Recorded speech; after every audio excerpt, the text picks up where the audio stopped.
Halo, selamat datang di WV Corner. Gua Dian WJ, dan di konten kali ini kami akan membahas film produksi Netflix yang disutradarai oleh Michael Bay dan dibintangi oleh Ryan Reynolds, Six Underground.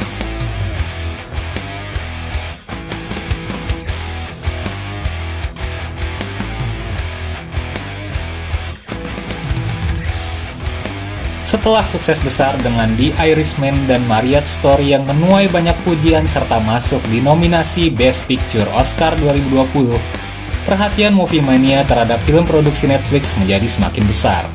Salah satunya pada film yang rilis di 13 Desember tahun lalu, Six Underground. Dengan poster yang memampangkan sang ujung tombak utama di film ini, Ryan Reynolds rasa-rasanya sudah cukup membuat kita penasaran terhadap film ini.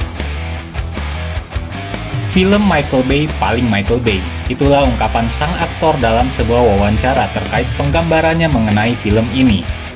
Dan seperti yang kalian lihat, film Six Underground ini seakan menjadi wadah bagi sang sutradara menuangkan segala kekuatan utama yang menjadi ciri khas di film-film Transformers garapannya. Kebut-kebutan yang disertai hancurnya mobil-mobil, adegan dari helikopter, ton warna, hingga pengambilan shot yang khas menggambarkan bagaimana seolah-olah film ini menjadi film Transformers tanpa robot, namun dengan eksekusi cerita yang lemah. Film ini mengisahkan tentang seorang miliarder yang diperankan Ryan Reynolds, di mana ia memalsukan kematiannya dan membentuk tim rahasia untuk memberantas sindikat kejahatan yang tak tersentuh oleh aparat yang berwenang. Tim ini berisikan 6 orang dengan latar belakang berbeda-beda, di mana pada tim ini mereka menggunakan nama samaran berupa angka 1, 2, 3, dan seterusnya, agar tidak ada ikatan antar anggota, yang rasa-rasanya premis seperti ini terbilang cukup basi, karena boleh saya bilang terlalu mirip dengan yang dilakukan oleh serial produksi Netflix lainnya yang begitu populer saat ini.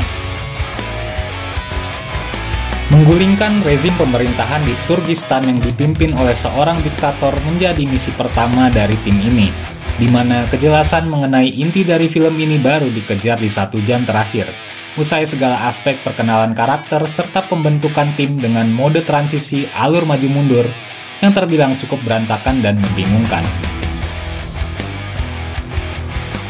Pendalaman karakter yang dangkal dengan ikatan emosi yang lemah membuat kita sebagai penonton rasanya kurang terkoneksi dengan isi cerita dari film ini. Hanya menjual aspek visual saja mungkin menjadi gambaran yang tepat terkait bagaimana lemahnya penulisan naskah yang membuat cerita Six Underground ini terlalu datar, apabila kita mengabaikan kepiawaian dari seorang Michael Bay dalam menata segala aspek kebrutalan film dengan rating R-rated ini.